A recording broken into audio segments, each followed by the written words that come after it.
good day, good afternoon, good night. How you doing? This is MCM and you're listening to You're Probably Right.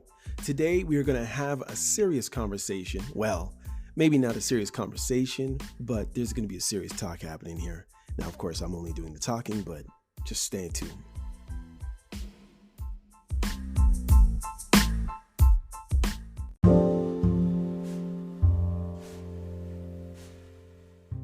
All right, what's up? Hey, y'all, what's up? This is MCM, and you're listening to You're Probably Right podcast.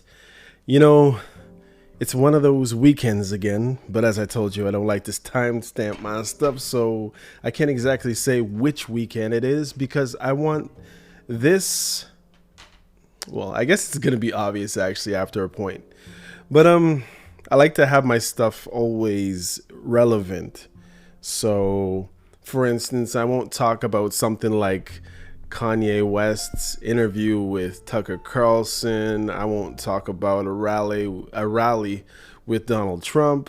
I won't talk about the latest hits or a particular playoff game in baseball or hockey or basketball or football.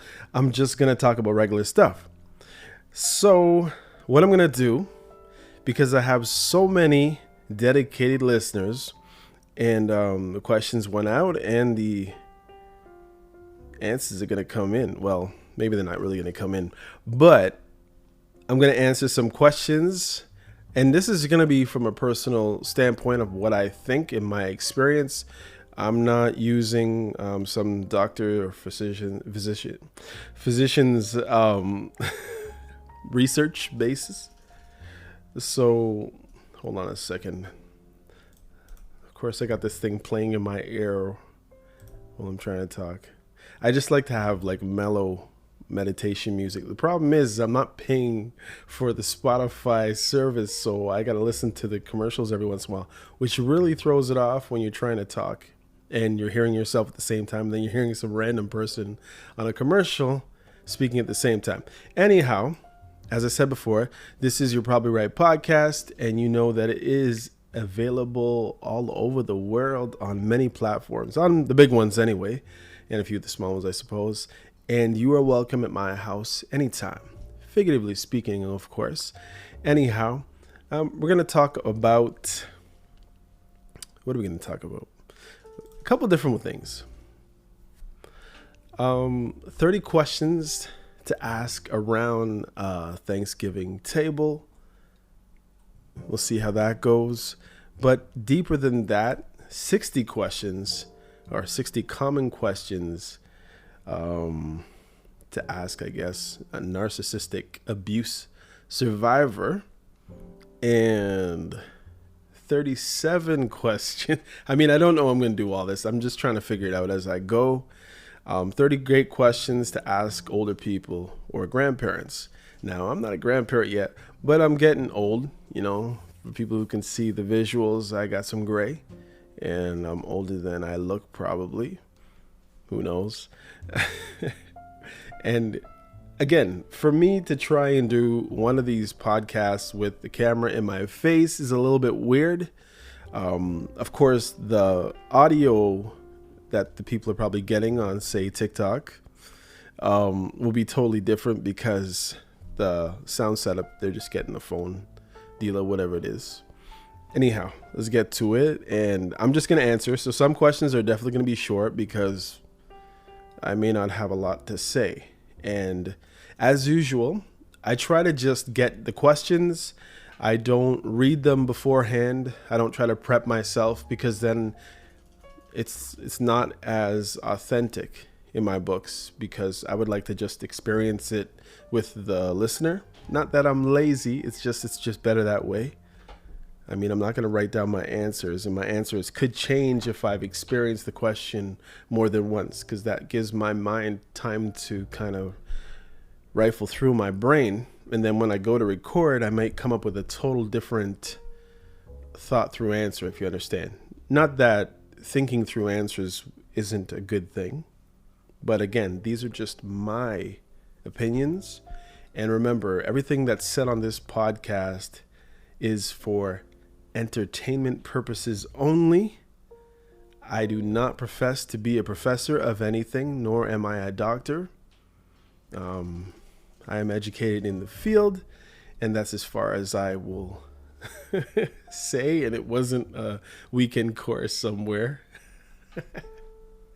I've spent years with this kind of information, but again, this is just coming from my own experience, and I guess things that I've learned from reading, things that I've learned from research, things that I've been told by others who have experienced these things. So that's as far as it goes. So I'm just trying to figure out whether I should do the shorter questions first. This one seems like it might be really sticky. I know people try to be funny around Thanksgiving. Okay, let's do the ones that I probably don't want to answer. Okay, because I'm not doing the Thanksgiving thing whenever Thanksgiving in Canada is. I know why I said that. My listeners know why I said that. Okay, 30 questions to ask around the Thanksgiving table. But I'm going to do my best to see if I can answer these questions. And I'm going to be as honest as I can. Of course, in an entertainment type of way. So am I going to answer these questions on my own behalf? Possibly. And possibly not. All right, first question. Because I know that I've been yammering on for a while now. Let's see how much time I took off this. Ooh, 6 minutes of nonsense. All right, here we go. If you could thank one person, living or dead, for his or her influence on your life, who would you thank? For me, I think I would thank...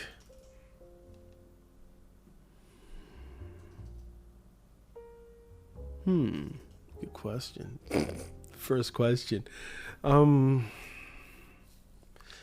Honestly, because the year it's been and the losses that I've had, I would say I would thank my sister, my oldest sister, which is my younger sister at the same time, because I have two sisters and one was only 2 years older than me and she passed away.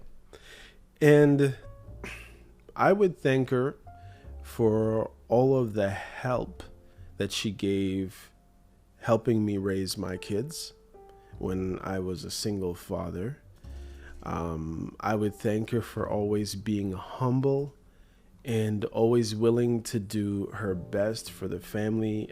She dedicated her life to working for the family, and although I know it was her joy, I know because I spoke to her and there was a lot of stuff that she missed out in her own life because of her zeal to take care of the family. We had an older father, so by the time me and her both got into so-called prime of our lives, our father was a senior. And then as he retired, he was stricken with Parkinson's, and then she basically took care of him. I mean, we all took care of him, but she took on a great responsibility. My mother was still at work. She wasn't yet a senior, so she was still working full time, and my sister took on a lot of the work, even though we had nurses coming in or healthcare aides or whatever. But she really worked hard, and she helped out. Again, as a single father, many times, I had to go out to work or I had to go out to do this or that, and my sister was always there to help me out. So I really appreciate it. So again, if I could say it to her, if she was around now, that's definitely the person that I would thank. And I mean, there's so many people I would thank, but she would definitely be high on the list. Okay, next question. And again, I try to answer these questions honestly from my own personal experience as much as possible. And if I don't have an answer, I might just pass it on. But again, I try to be as authentic because I think long form is so much better than all of this short form stuff that we're getting from all of these apps where you hear somebody speak on something for 13 seconds and then we judge that person. So I try to just, as long as people are going to actually listen, then that's what I'll do. And again, I didn't even say it, but thank you for all the people who listen to me all over the world. This type of podcast where you don't have things that you get to bounce off of random people and speaking for anywhere from 40 minutes to an hour on your own about random things, and sometimes delving into my own personal experience or life is not always easy. And it's been a type of therapy, I can honestly say, because I guess if you spend your life with a lot of different people and you're constantly burdening people with your issues and stuff like that, then maybe you won't have all this pent up emotions and thoughts, and you might be able to possibly get things out, and or maybe not. Maybe you're a really a gregarious person, but at the same time you're very private at the same time, so you don't get those things out. So me, being the kind of person that I am, that they call introvert or whatever, a lone wolf, whatever it is in most cases, I find that having a podcast is very therapeutic for someone like me because I'm able to express. It gets out there. It's good quality. I got the good mic. I have music behind my voice. Once I finish the production after I record, which takes about 15 minutes, and it sounds cool. And you know what? Actually, on different levels, sometimes I actually listen back to hear what I say, and it's kind of cool. It's kind of soothing to hear your own voice. But anyhow, that was the first question and a little bit more. Okay. And again, I try not to rush my podcast because that's what I was doing before. Like if you listen to my earlier episodes and the middle to late, except for the point when I was actually doing my podcast live, then it was a little bit nerve-wracking to have people actually ready to kick back and say stuff. And it doesn't help you to focus as much, I notice. Weird. I guess it's not such a natural conversation when you're speaking to strangers or whatever it is, but it is what it is. Anyhow, so I try to keep the pace normal, slow. I'm not in a rush. I got no place to be except right here with you, and I'm speaking to you in your ears, and we're peoples, you know what I mean? So that's what's up. Okay, second question. What is one thing that you really appreciate about someone at the table? Well, the only person here at this table would be me and my my younger son.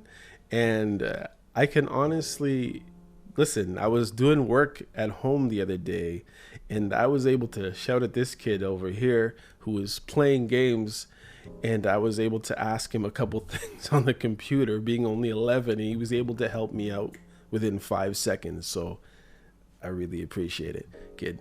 So I can honestly say that was cool. What's up? So there you go. There's the answer for that. Of course, these are questions that you usually ask when you have, 3, 4, 5, 12 people at a Thanksgiving table, but I'm just doing my best to answer all these questions. So they may not really apply. So if they ask me to thank somebody else, I'm gonna have to thank myself, or I'm gonna have to thank the Holy Spirit maybe. Because that's it. Okay, next question. What is the most valuable lesson you've learned this year? Most valuable lesson. I've learned so many lessons. Let's see. I've learned how to plan a funeral. I've learned how to be by myself a lot. I mean, the list goes on. I've learned a new job. I've learned to handle a lot of stress and abandonment at the same time, which wasn't easy. And when I say abandonment, I mean the worst kinds of abandonment. I'm talking end of relationship, death of a very close loved one, children moving here and there, and all kinds of stuff. So the learning that I've done that's been packed into the last 8 months has been crazy, honestly. Okay, next question. What are the 3 things that always make you smile? Well, I could simply say the Father, the Son, and the Holy Spirit, but maybe that would be cheating. But 3 things that make me smile. One thing is definitely seeing someone who wasn't doing well succeeding. Definitely. Another thing would be, and I guess it's along the same lines, it would be seeing someone do something that they thought they could never do and surprising themselves and being proud of themselves for what they've done. Thirdly, just comedy. Simple comedy always makes me smile, and more than that, it makes me laugh. Okay, moving right along. What is your favorite part of Thanksgiving? Well, now that I've experienced so many Thanksgivings, I would say my favorite part used to be just sitting around in a family and just spending time and, slowing down, the fast-paced life, to take a breather and just to hang out with your people. That's my favorite part.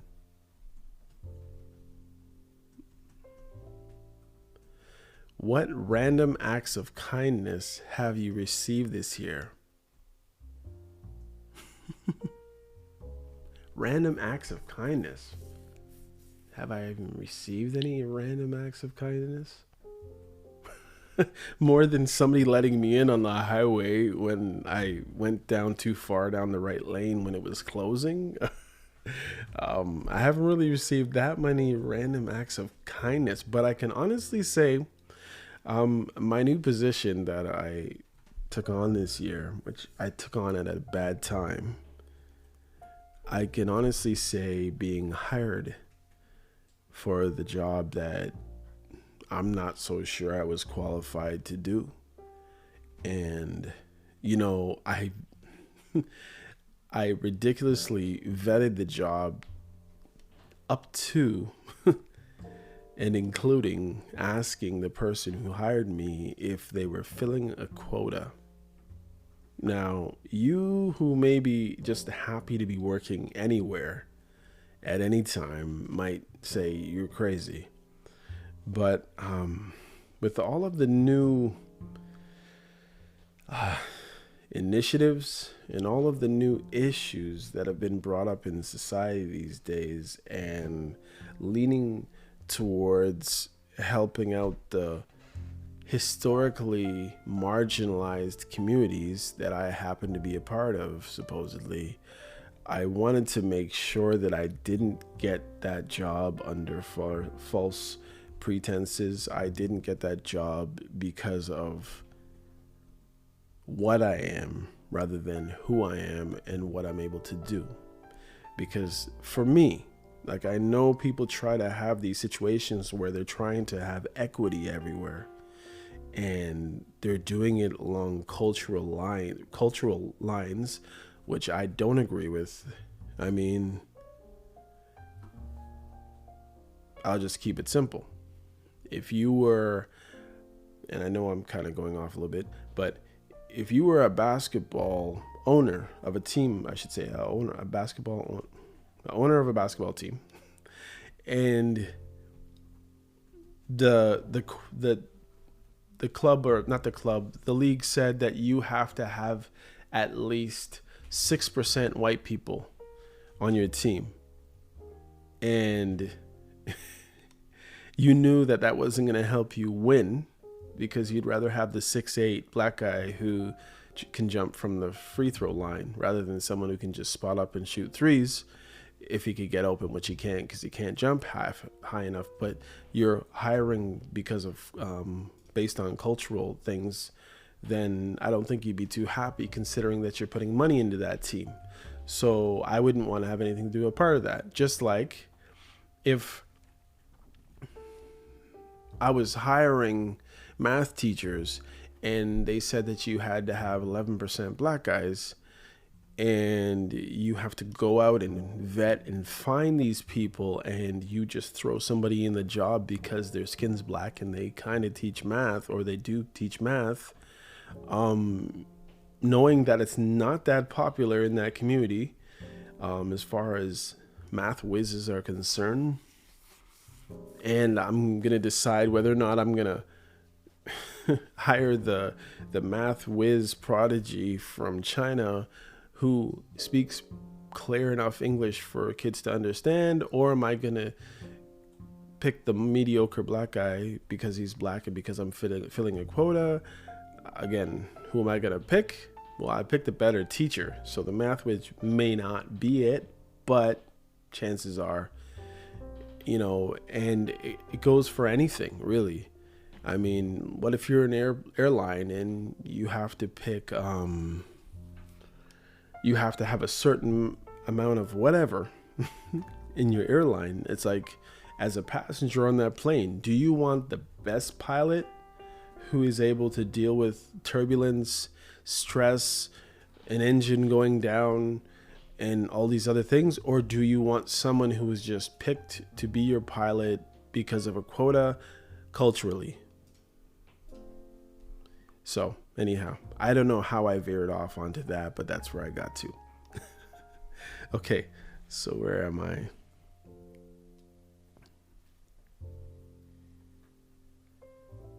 What is that? Let's see.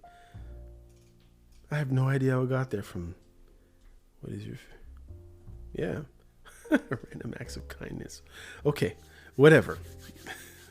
Okay, what is your favorite Thanksgiving memory? I think I did that. I can't even remember. Oh, no, I didn't. My favorite Thanksgiving memory. I think it was just, I would say it would just be like a culmination of all of my family Thanksgivings where we were around the big table and we spread it out nicely, and there was a turkey in the middle of the table, and both my parents were healthy in their right minds, and youth was a part of our lives at that time. So that would be my answer for that. Let's see. What made you laugh the hardest this year? Okay. The reason why I can answer this question easily is because what made me laugh the hardest, and honestly, I can honestly tell you, I haven't had that many huge laughs except for maybe watching little funny videos with my son. The biggest laugh I had this year since the deaths of my two aunts and my sister, I can say was just the other day when I was on a Google Meets call with my colleagues, and for whatever reason, we were doing what's called a Jamboard, and what happened was one of my colleagues kept seeing in the Jamboard, if you know what a Jamboard is, basically it's like a whiteboard. You can put stickies and give your own comments or whatever it is and put it on a sticky and place it on the whiteboard on the computer screen. And they kept seeing like the anonymous armadillo or the pink jackalope entering the building. And, we're doing stuff that has to be, the privacy has to be at the utmost of importance in there. And because we're going to be working with young people, we have to make sure that it's private, like really private. And these random weird animals kept popping into the Jamboard, and this person was trying to figure out where all these people were coming from. And it was just something that Google defaults to when people from the same meeting are going in and out of this thing. And this person, for the life of them, couldn't figure out who all these crazy people who were jumping into the Jamboard but weren't saying anything or putting anything on the whiteboard. And I was like howling. I was like crying, like tears were coming out of my eyes. That's how funny this was. And it might have been like a dumb thing. It wasn't even really, I guess, that funny. But I guess, when you hold in your laughter for so many months, and probably really over a year, because I can think of some other stuff that was happening since, say, last November. And, it was just an amazing laugh. So that should do it for that answer. Let's see. What is the one thing you would like to accomplish in the coming year? One thing that I would like to accomplish in this coming year would be to make some passive income, or move into doing something as a job that I would definitely do for free. That's my answer there. Like, what else is better? You know what I mean? Like, if you could actually get paid doing something and you do it for free, then I think you're really living as far as an occupation is concerned. Because most people, for their jobs, they spend at least half of their waking hours either going to work, working, leaving work, or whatever, or just their mind's concerned with work. So I'm saying, if you could do a job that would you would do for free, then I mean, what could be better than that? Okay, let's see, what's the next question. I should be highlighting these things so as I'm going through I could keep my place, because if I ramble on like that one time, that I have no idea how I got some of the things that I said. Anyhow, what is this? All right, got that. Who is the most grateful person you know?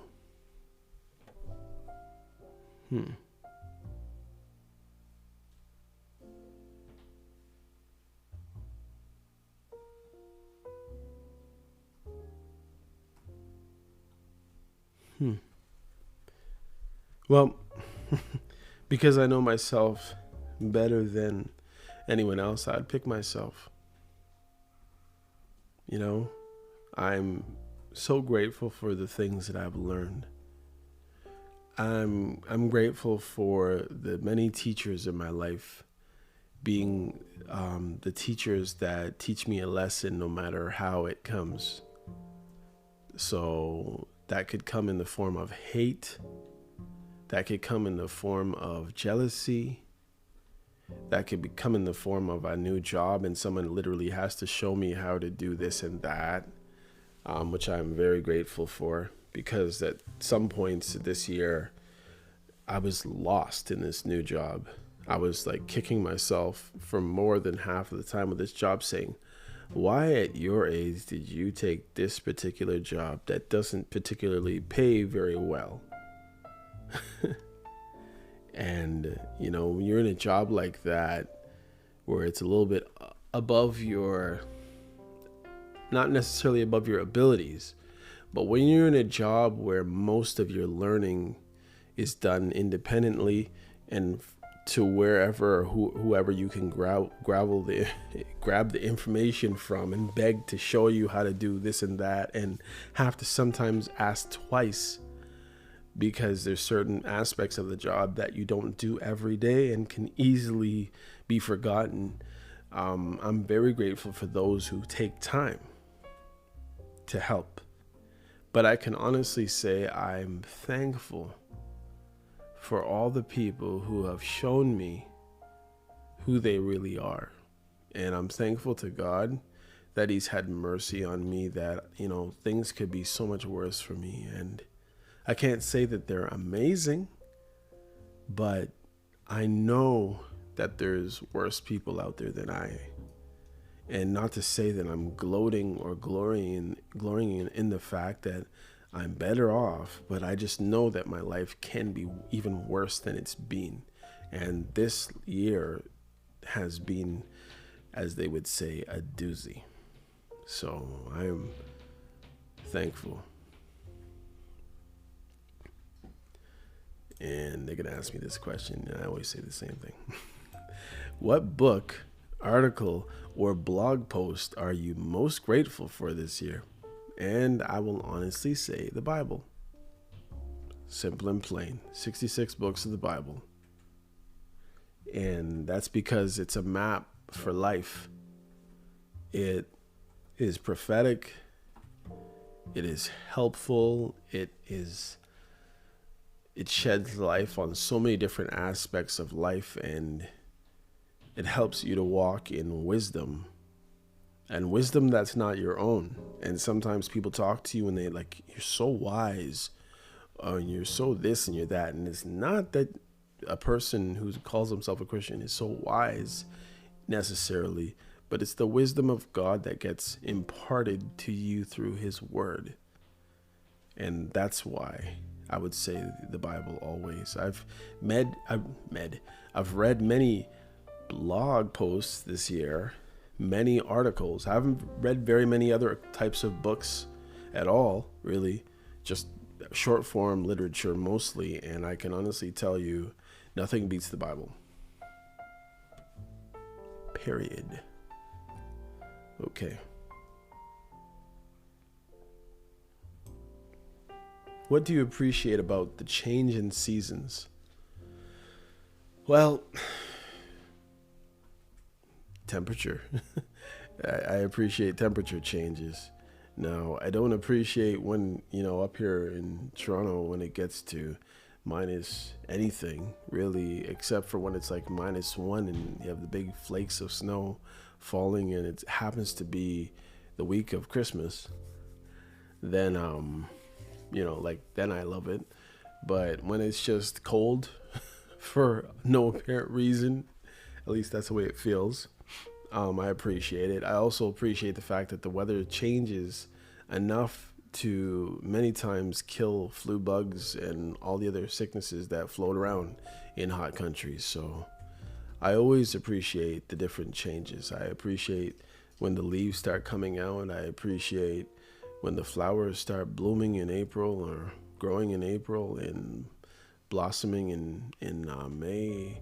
I appreciate when the weather goes from, say, 17 to 23 Celsius, and yes, I deal with Celsius, up to 24 to 28. That's cool. And I appreciate when the leaves on the trees change color. I appreciate nature as God created it. What is one thing you really love to do as a family? Well, I can honestly say we don't do that much as a family anymore, but I can honestly say that I do enjoy going out with my children to random places. It could be anywhere. It could be a mall, or it could be, the driving range, golfing. It could be just going to get a ice cap at the corner coffee store or whatever. I appreciate those things. So anything, going to a movie, just hanging out. What is the one unusual tradition or ritual you'd like to make a part of your Thanksgiving celebration?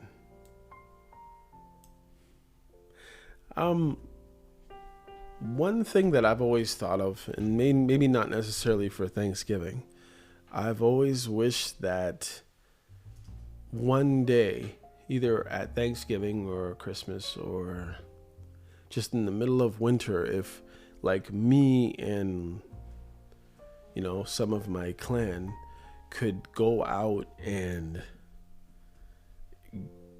buy like 30, 40 hot chocolates or something like that, and literally just stand and just give them out in the middle of, say, downtown Toronto or something like that, where the people know 100% that this stuff's just fresh and we haven't tampered with it. Now, in this day and age where people are giving drinks with all kinds of nonsense in it, I don't know how much of a chance that would really actually happen, or if you could actually really do that, but that'd be cool. I mean, what'd be cooler than, your Thanksgiving, instead of just sitting around a table saying, how thankful you are for this and that. But wouldn't it be cool if you, as say 4 to 15 people, could go out and, give some homeless people some gloves or jackets or whatever, or as I said, just a hot chocolate or whatever it is, just to let them know that, they are important and they matter.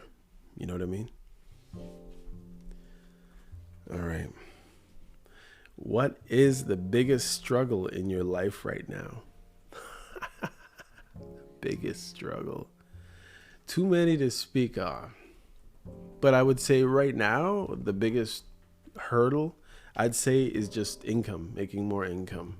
Being able to do things more, being able to give more, being able to not stress from paycheck to paycheck would really be an amazing thing.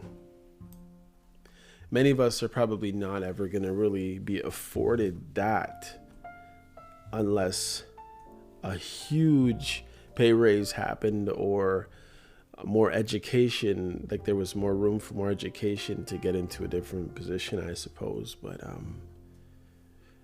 it's funny how things work. The more people tend to make, the more they tend to spend, and therefore it negates the pay raise or the better position that they get.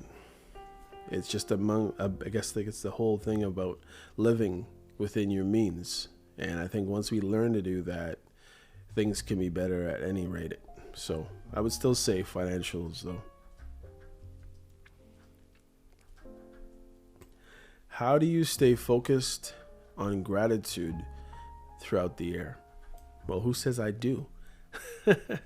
But I think just being thankful for the little things that you get, the little things you see, the little things you experience, the little things that make you smile, and to actually say the word thank you.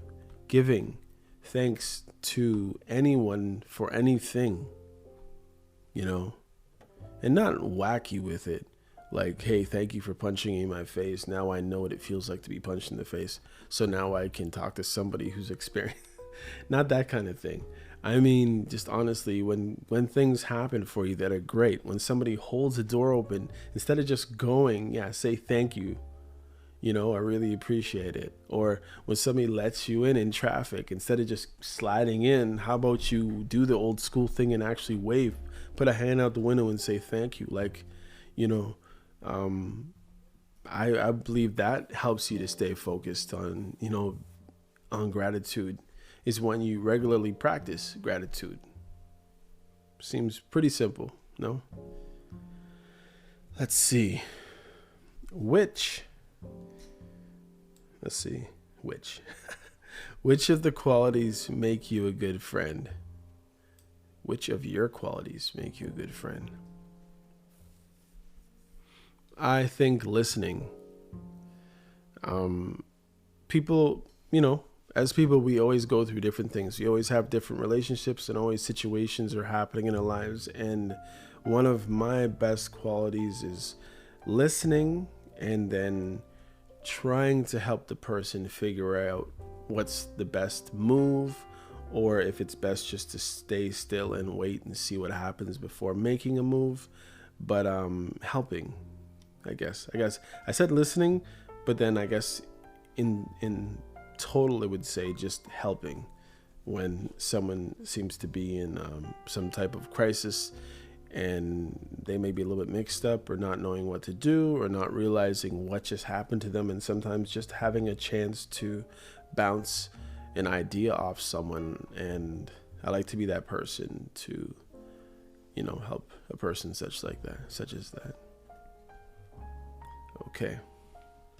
If you could share Thanksgiving dinner with one famous historical figure, who would you choose? Well, obviously, I just choose Jesus. So that's pretty simple. But then you knew that already. If you already know me, you listen to my podcast all the time. Okay. No, I already did that. That's why I should need to highlight these joints. All right. What song or poem sums up your life over the past year? What song or poem? The funny thing is I sing as well. And I don't know that a song really sums it up because it changed from month to month. I was for a while regularly listening to a Hindi song called Tum Hi Ho, I think. And for a while, at least, I was listening to, well, just for a little while, I was listening to Heartbreak Anniversary. And then for a while, I was listening to this song by Joji called, what's it called? A Glimpse of Us. So nothing really sums up the whole year. I've had so many experiences that one song couldn't really flip the bill, you know? And then there was a song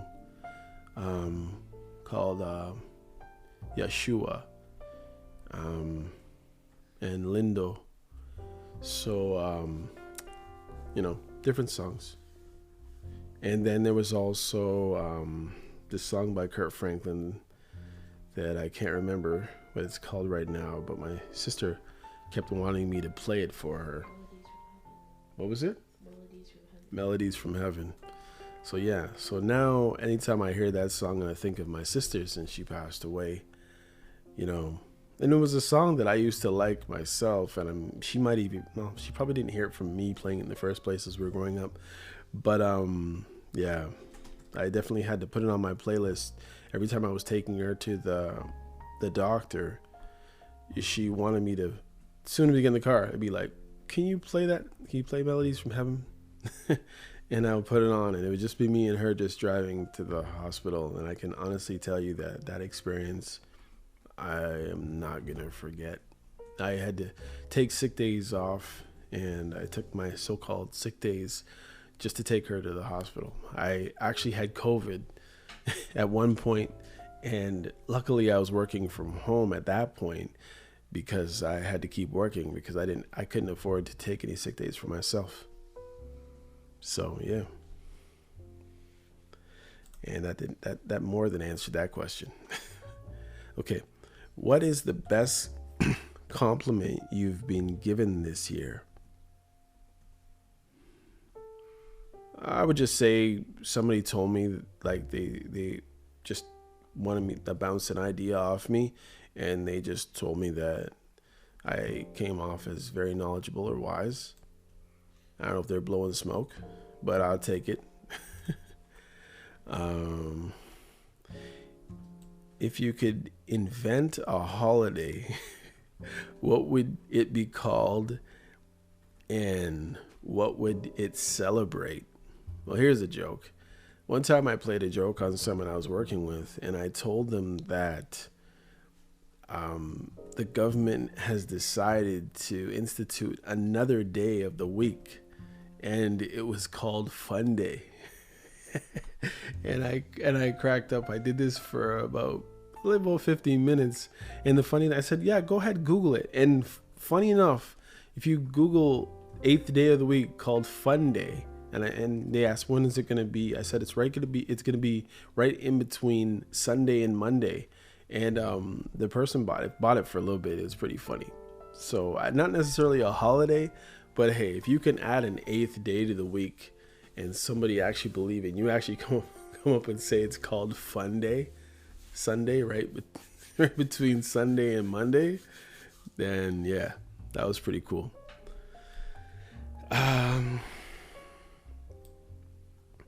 What is your favorite holiday, and why is it your favorite?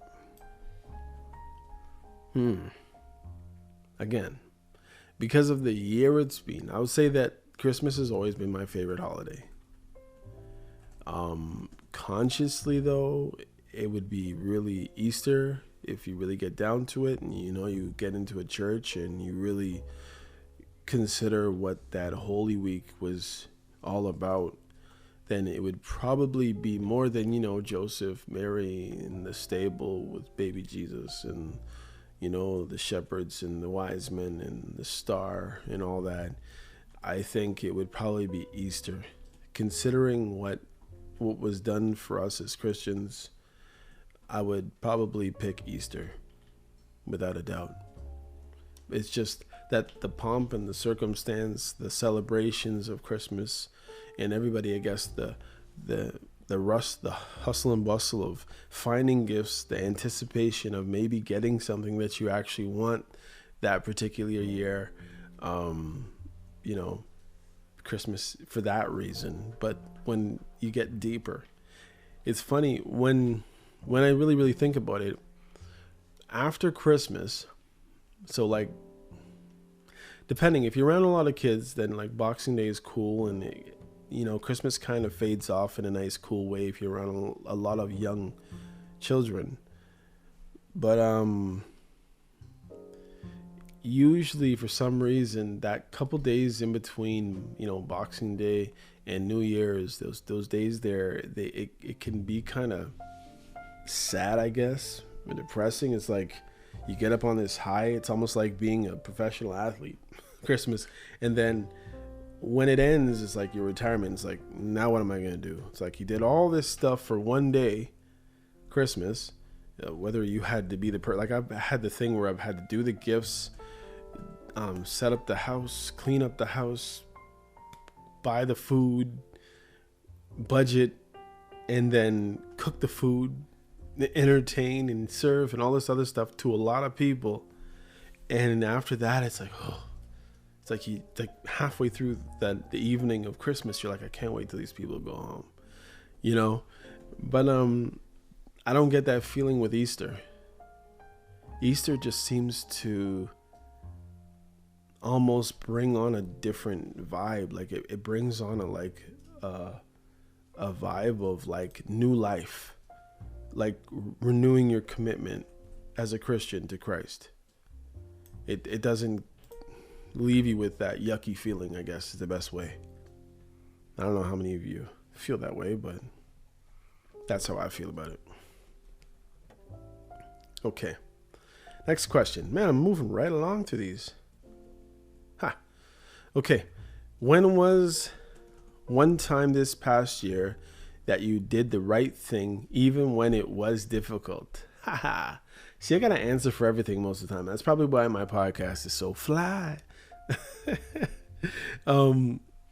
This year, there was one day that I was bringing home my son back to his mom's, and we were driving up the road, and I spotted something in the middle of the road. And I was like, wait, that looks like a purse. So I said, yo, swing open your door and grab the bag that's at your door. And he grabbed it, and then we bounced out of there because I just, for some reason, I just didn't like the idea of picking up a random purse or wallet, whatever it was at the time that I wasn't sure of. And lo and behold, I mean, at the end of the day, it was just $50 and a bunch of credit cards, maybe a iPhone 11 or 12 or whatever it was, credit cards, which obviously you're not going to use some of these random credit cards. But it was like, man, I mean, if money wasn't flowing that sweet that day, I was like, $50. But you'd have to dash the person's credit card, cell phone, and everything. I mean, I turned the cell phone off, and I because I was like, man, I don't want this person following me like I'm gonna steal this stuff. But yeah, we looked in, and that's what was in there. And I guess it wasn't really that difficult because it was $50. It was $100. It was 250s. But then I got to I went to the person's house because oddly enough, it wasn't very far from my house. And I was able to locate where they lived.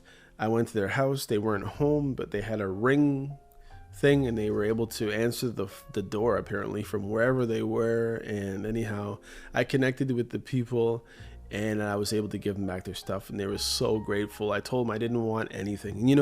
when you do something good for someone, a stranger, it's like maybe you don't get that many opportunities. So it's like, I don't want anything. I don't want anything. The lady still came back and still gave me something, which was really cool.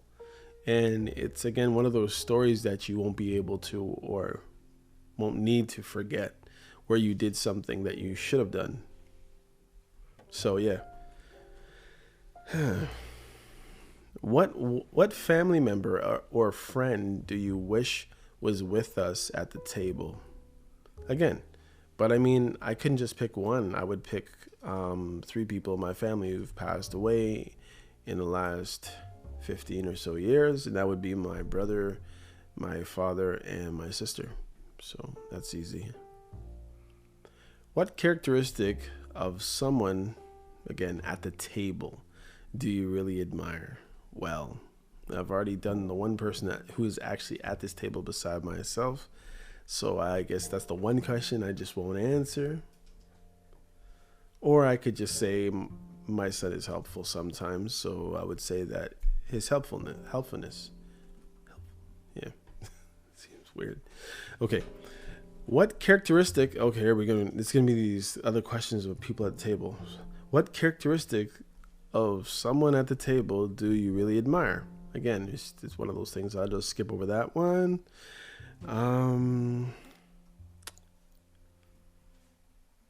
Or let's just answer it and say that this boy works hard when he wants to work hard at stuff. When he wants to work hard.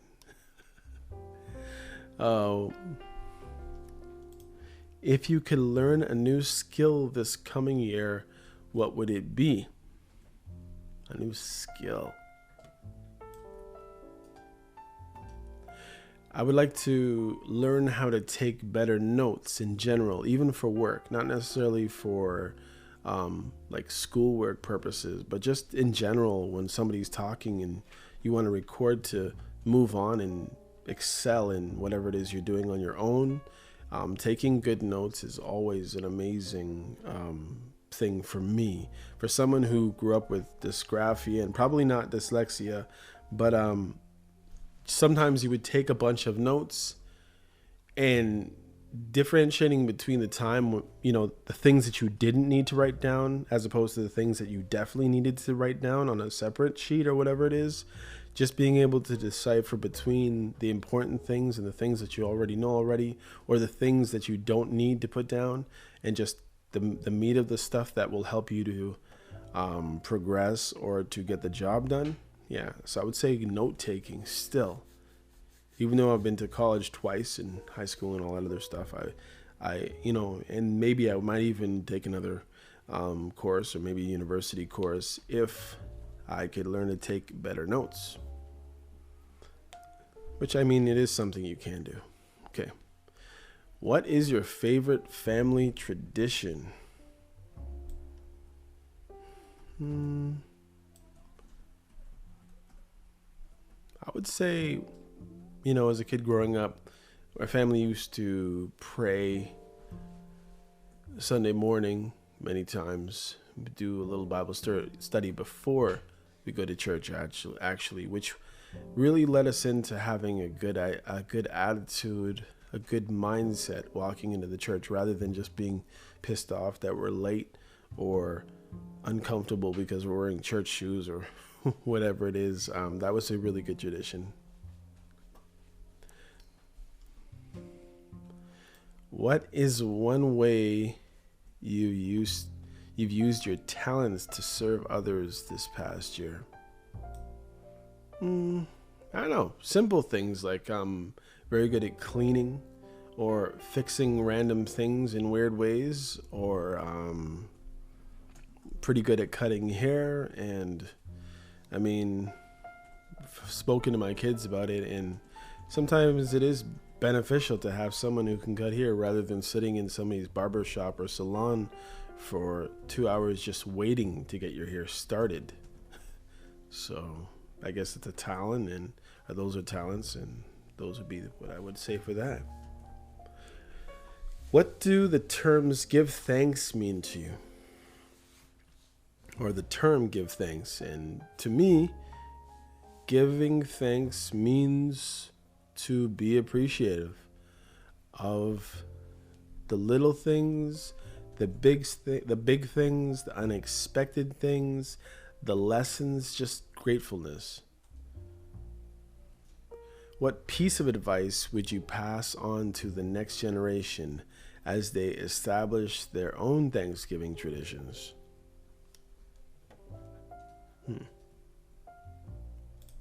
I would say, and I know it's kind of corny to say it, I'd say let the Lord be your guide. And as I was saying to my older son, I said to him, let my life, the negative things that I've done, the negative things that you've seen me go through, be a cautionary tale for you. I asked him, please do not make the same mistakes that you've seen me make.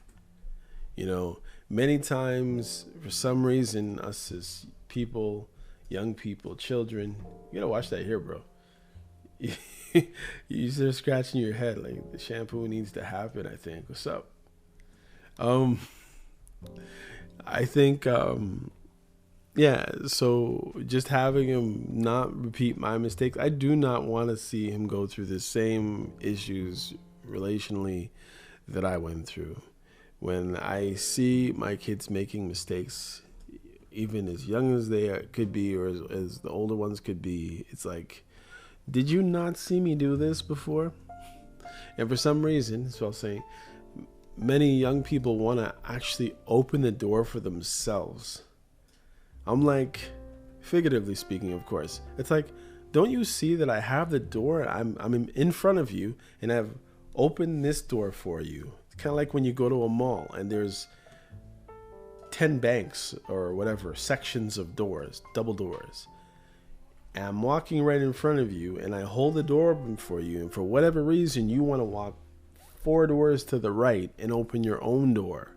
It's like, why go through it when I've already opened the door? So I ask my kids, just please try not to make the same mistakes that you've seen me make. Use that as I said, a cautionary tale, and do your best. When you see me do something good, and you can reason out as to why I probably did it, and if you haven't asked me, I'm always open to answer any questions.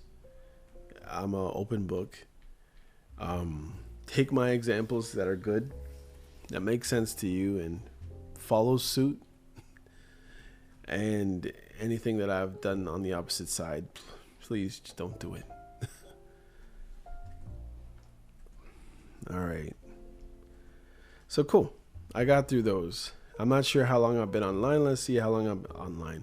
Wow, this is 57 minutes. Now, I wonder if I'm going to do, let's see, which set of questions. I'm not going to obviously do all of these now, since I've already almost done an hour. Let's see. Should I do this? Okay, this one's pretty simple. Okay, I'm gonna do the other cornball one. Maybe I'll do the 60 questions to, or 60 common questions narcissistic abuse survivors ask.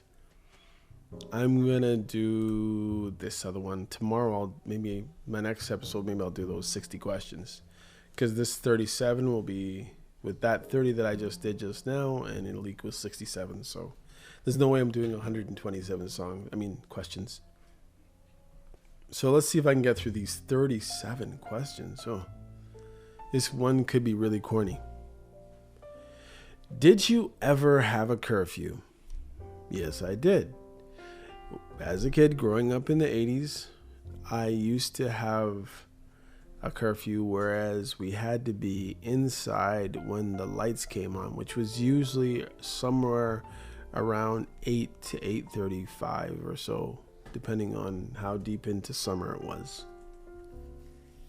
And of course, wintertime, that would be 5:40. How did you get to school? Let's see.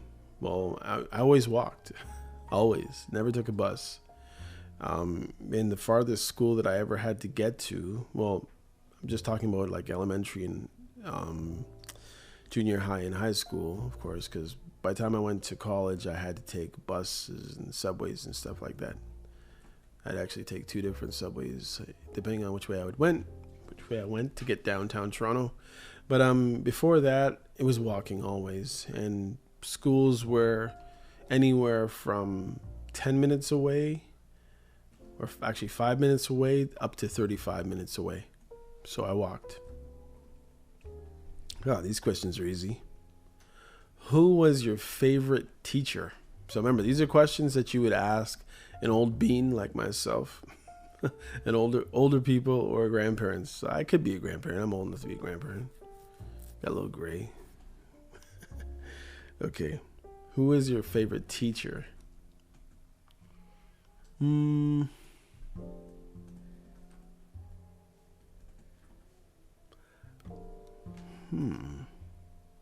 I would say my teacher that I had for English in grade 10, which I guess I'd be what would that be? If I was in the States, I'd be a junior, I guess.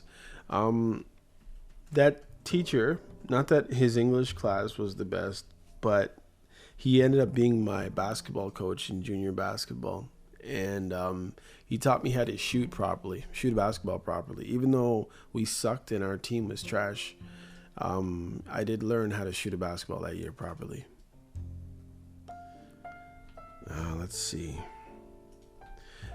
What was the worst trick you played on your parents? I would say the worst trick, because I wasn't really a trickster.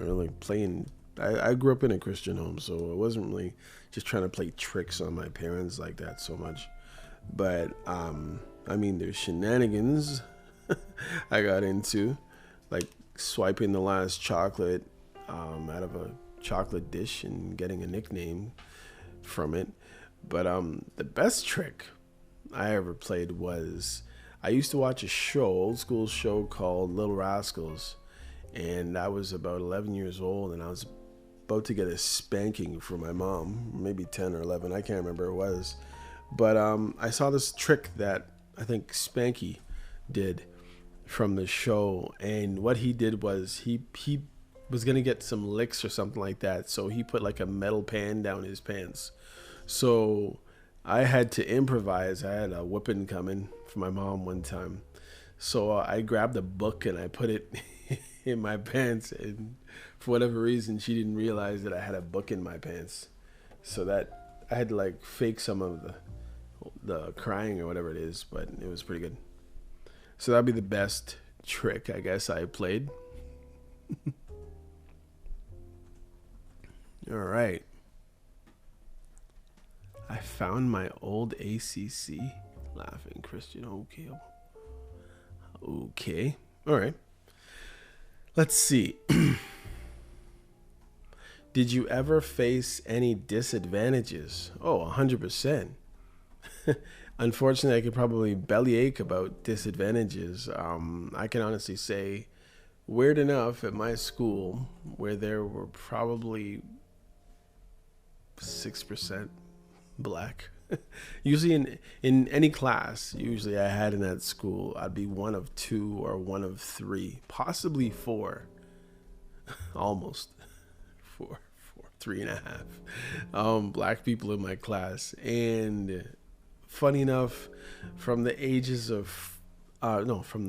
grade of 4 to 6, I was bullied. So that's grade 4, 5, and 6, and I ended up being in the same class with the bullies for all the 3 years. So it was like 3 years turned into one big, long, torturous year. And it wasn't physically bullied, because I had to at some point fight said bullies, and I held my own. It wasn't that kind of bullying. It was kind of like being ostracized from society from time to time in the classroom. And there was a gang literally inside. As young as we were, these guys, and you say, how could there be a gang in, like, when you're 9 years old to 10, 11, 12? Well, there was 5 guys who were all wearing, weirdly enough, oddly enough, these cut off T-shirts with the Union Jack, the English flag. It was like a Def Leppard shirt, and for some reason, these guys would plan literally to wear these shirts every once in a while. They would all have them on, and those kids were actually called those guys, and they would psychologically bully you. And the sad thing about it was, every once in a while, like, the teacher knew what was going on, and even if he thought they were whatever, jerky or whatever it is, he would still allow these kids to bully the other kids from time to time. And many times I ended up being like the number one whipping boy. If it wasn't jealousy because I was a little bit better at some sports, or a little bit fast, or a little bit this or a little bit that, I had to deal with the psychological bullying that went on for those 3 years. So much so that the junior high school that I was supposed to go into for grades 7, 8, 9 was, say, 5 minutes or so, no, maybe 10 minutes away, whatever, from the public school I was going to.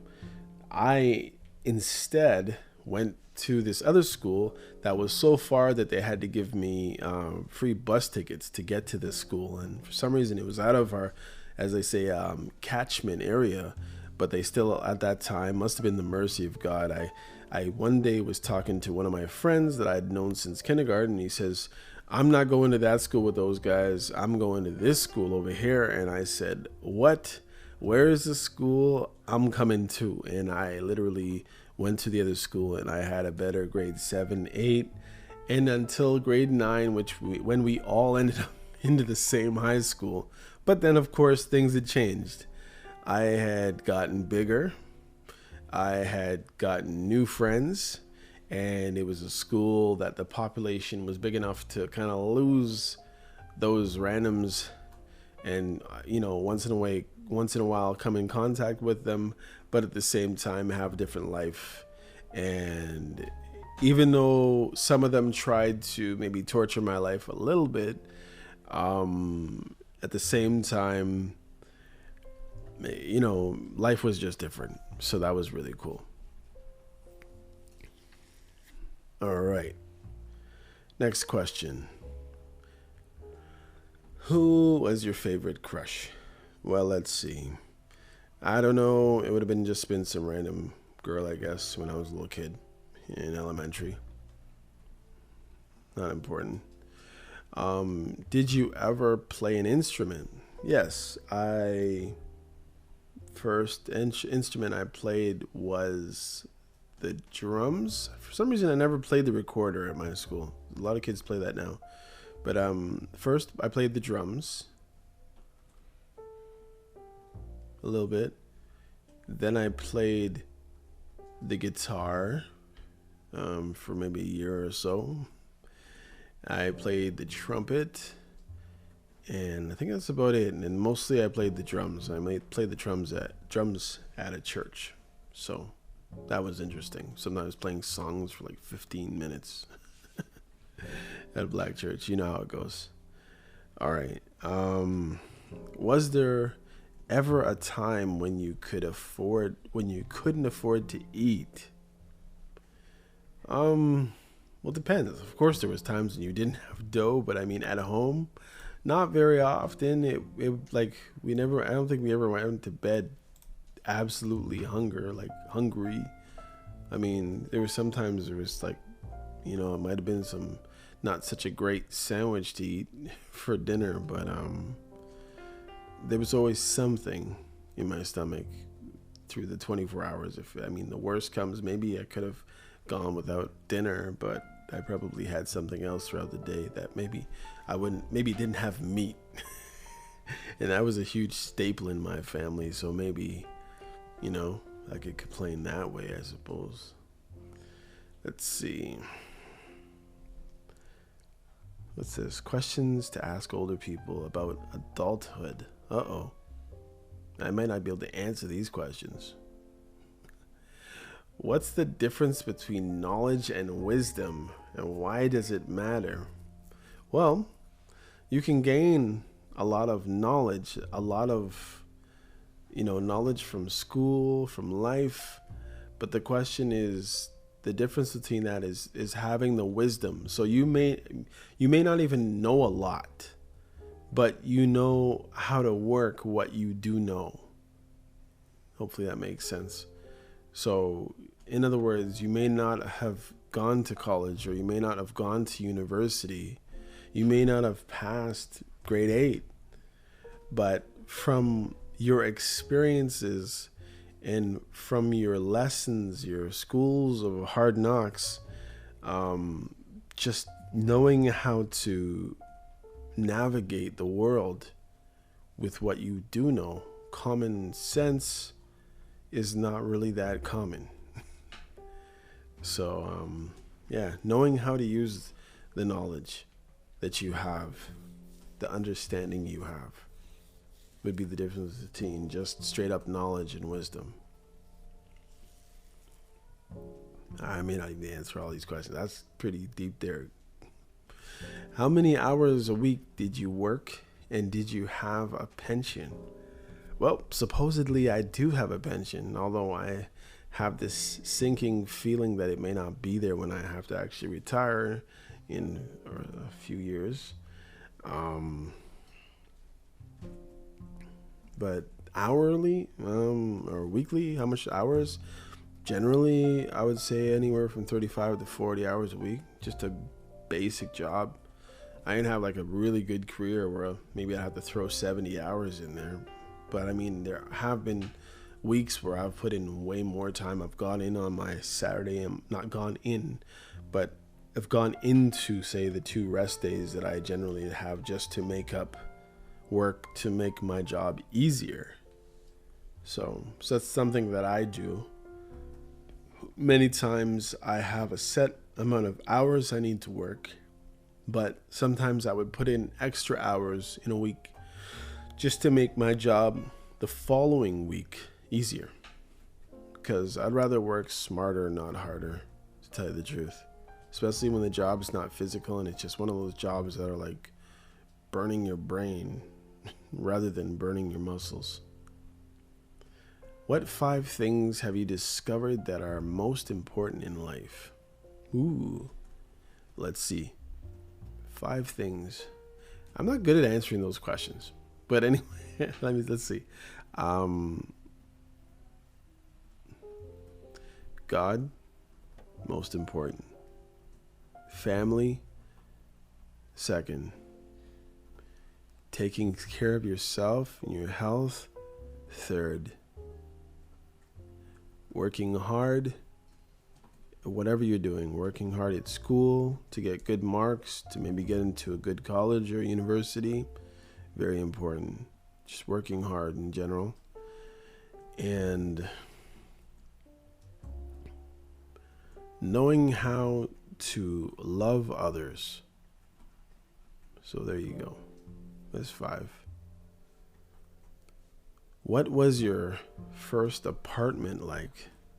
Well, the first apartment that I ever had was a condo, and it was a rental, of course, still an apartment basically, and it was nice. It had a pool, it had a gym you could work out. It was an indoor pool.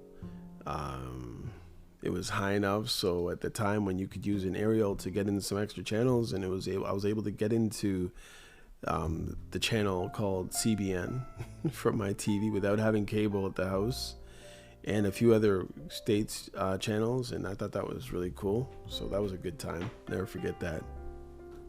It was in Malvern for those who live in Toronto. 10 Tapscott, was it? Yeah.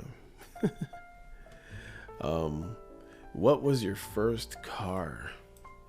My first car was a brown car. It was an Acadian.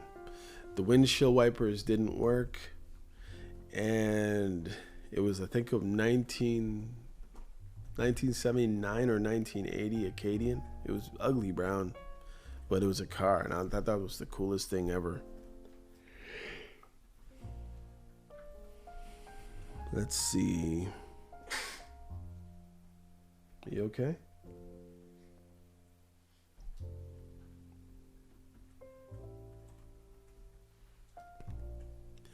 Okay. Were you ever fired from a job? Yes, I was fired from a job. Smarty pants me thought that I could wheel and deal and do a return at a store. And when I found out that the price that was coming up was higher than what I actually purchased the item for, I was like, well, hey, that's business. Oh, no, it wasn't business. And I got my dumb ass fired from a job from that. So there you go. That's how you get fired.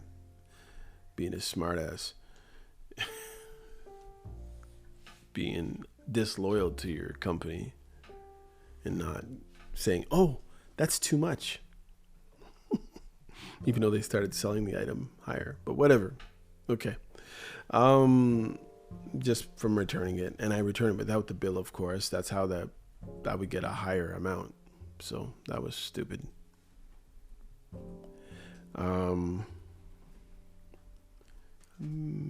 Let's see, how long have I been going? Hour and 15. Wow. Should I go through all these questions? I think I'm going to cut it. I'm going to do this one last question. 16. How did you buy your first home? How? Well,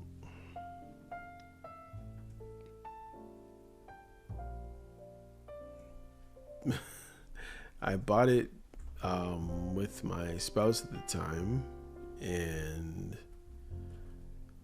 it was, I guess it was from a leg up from an in-law, because my parents didn't have a dough to put it towards any house, and they had already been living somewhere else, so that was on their dime, on what they'd already had. So I mean, I was considered a buyer, a contributor, but to say that I was able to actually just buy a home, nah. My jobs that I had at those times were bare minimum, like not minimum wage, but close enough, where I was in sales, and I was like probably destined to just rent with the level of jobs and the type of money that I was getting. So for me, just having a nice place to rent was cool. It would have taken me more education, which, I mean, I did go eventually get more education, but even education I have right now, to get some of those upper echelon, higher paying jobs, to actually think that I'd be able to scrounge through while being a young single father, it was like some people are destined to rent for the rest of their lives, and some people are destined to own, unless, of course, you factor in loans from parents or inheritance and stuff like that. So that's my story there. So yeah, I bought, kind of. I was a first time buyer, and I was afforded the discount, so I kind of blew that. Now I can't get that again if I ever want to purchase again. But yeah, so that's the story.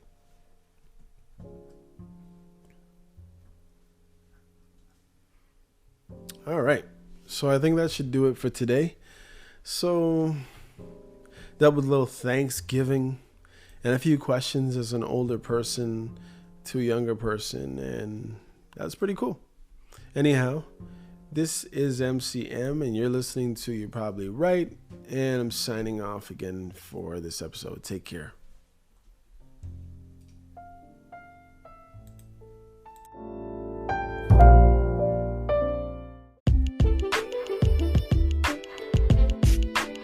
Hey, come check out You're Probably Right podcast. Society is getting more unpredictable every day, but at the same time, predictable in its unpredictability. Say that 4 times real fast. Come with me as I attempt to find clarity in all the fog while staying way outside the box and kicking the box way down the road with my size 12 docs.